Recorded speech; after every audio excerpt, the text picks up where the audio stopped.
kita akan belajar dulu tentang peta konsepnya. Nah, statistika itu terbagi menjadi 3 ya. Yang pertama, itu ada pengumpulan data. Yang kedua, tentang penyajian data. Yang ketiga, tentang pengolahan data. Nah, yang akan kita bahas itu tentang penyajian data.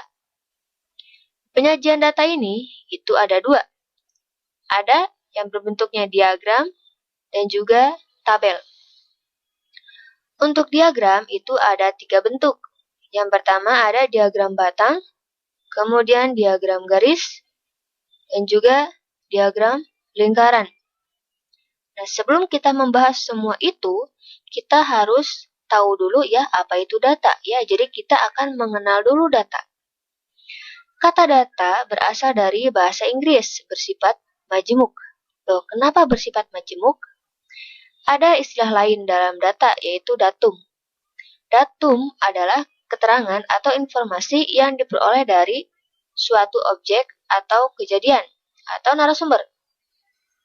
Sedangkan data adalah kumpulan dari datum. Jadi kumpulan datum-datum ini itu membentuk data. Nah, untuk lebih jelasnya, bagaimana sih cara untuk mengumpulkan data-data itu? Yang pertama ada menggunakan wawancara atau interview. Nah, wawancara ini itu cara mengumpulkan data dengan mengajukan pertanyaan secara langsung kepada narasumber. Jadi, kita itu bertanya kepada orang tersebut, misalnya tentang anak-anak ketika di sekolah seperti apa, yang kita bertanya kepada gurunya langsung. Atau misalnya ada suatu bencana alam, kita tanya orang langsung di sana ya sebagai saksinya. Jadi benar-benar kita langsung tanya orangnya. Kemudian kita catat hasil wawancaranya itu. Kemudian yang kedua ada yang disebut dengan kuesioner atau angket. Nah, ini merupakan cara mengumpulkan data dengan mengirim daftar pertanyaan kepada narasumber. Jadi kita membuat selembar kertas ya, yang isinya itu sebuah pertanyaan atau sebuah pernyataan di mana kita itu menyetujui atau tidak.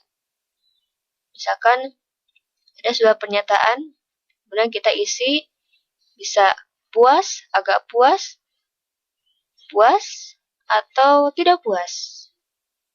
Ataukah misalnya ada pernyataan, kemudian kita pilih ya atau tidak.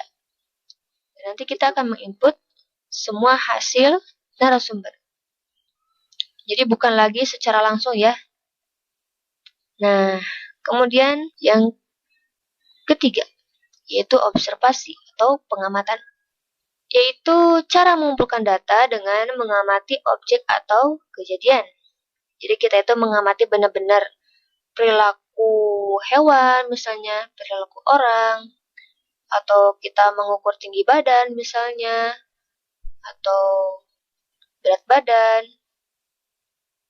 Jadi kita itu benar-benar mengamati secara langsung. Yang selanjutnya, nah ada juga nih, berdasarkan cara memperoleh, data itu terbagi menjadi 2. Yang pertama itu disebut dengan data primer. Nah, data primer adalah data yang diperoleh secara langsung dari sumbernya. Misalnya seperti tadi, wawancara, kemudian kuesioner, ya angket, kemudian observasi. Ini kita langsung kepada sumbernya. Nah, kemudian yang kedua, ada yang disebut dengan data sekunder. Nah, kalau data sekunder, yaitu data yang diperoleh secara tidak langsung. Ya, diperoleh dari pihak lain. Jadi kita itu sudah mendapatkan data. Misalkan kita punya data satu provinsi nih. Ya, kita kan nggak mungkin itu kita bertanya satu orang satu persatu seprovinsi. Ya, kita dapatkan data provinsinya itu dari berbagai data kabupaten. Nah, dari kabupatennya itu diambil dari kecamatan gitu. Jadi kita nggak satu-satu. Jadi kita udah ini lanjutan dari hasil data gitu. Jadi paham ya? Oke, itu sekilas saja tentang penyajian data mengenai mengenal data. Oke, untuk materi selanjutnya itu